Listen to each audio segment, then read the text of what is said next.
இல்ல ஃபர்ஸ்ட் நடந்தது வந்து பாட்டில் ராதா தான். ஆமா. பாட்டில் ராதா முடிச்சதுக்கு அப்புறம் தான் வந்து ஜமா பண்ற கான்ஃபிடன்ஸே வந்துச்சு. நான் பல இடத்துல சொல்லியிருக்கேன். ஜமா பண்றதுக்கான ஒரு சைலண்ட் பார்ட்னர் வந்து தினகர் சார் தான். ஃபர்ஸ்ட்ல இருந்து இனிஷியல்ல இருந்தே எனக்கு நிறைய விஷயங்கள கைட் பண்ணதுல இருந்தே அவர் தான். ஸோ பாட்டில் ராதா பண்ணும்போது நீங்க சொல்ற மாதிரி அந்த கேரக்டருக்கு இப்ப அவருக்கு சொன்னாங்க இல்லைங்களா, இப்போ ஒருவேளை அந்த மாதிரி ஒரு ரோல் பண்ணோம்னா அதுக்கு ஒரு ரெஃபரன்ஸ் இமேஜ் காமிச்சிருப்பாருன்னு.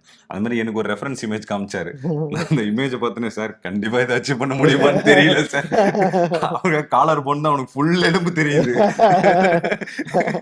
அது அந்த அந்த ரெஃபரன்ஸ் இமேஜ் காமிச்சு இந்த அளவுக்கு வெயிட் குறைக்கணும் அப்படின்ட்டாரு.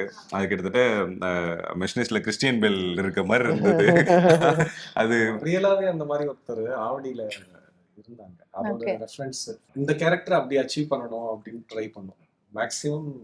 ஆமா, ஏன்னா அப்ப கொஞ்சம் வெயிட் ஜாஸ்தி இருந்தேன். நான் ஒரு 82 கிலோ இருந்தேன். அதுக்கப்புறம் வந்து இதுக்காக வந்து கிட்டத்தட்ட 68 கிட்ட வந்தேன். அவ்வளோ எவ்வளோ நம்மளால மேக்சிமம் புஷ் பண்ண முடியுமோ ஷூட்டுக்குள்ள டெய்லி வந்து அதுக்கான அந்த ஃபிட்னஸ் ரொட்டீன் இருக்கு இல்லைங்களா, அதை டெய்லி மானிட்டர் பண்ணிட்டே இருப்பாரு. அதுதான் வந்து சார் கிட்ட டெய்லி ஒரு கோ டைரக்டர் கோபி இருக்காரு, ஃபோன் பண்ணி என்ன இன்னைக்கு ஓடிட்டியா, எவ்வளவு கிலோமீட்டர் ஓடுன, ஸ்டேட்டஸ் போடு அப்படின்லாம் இருக்கும்.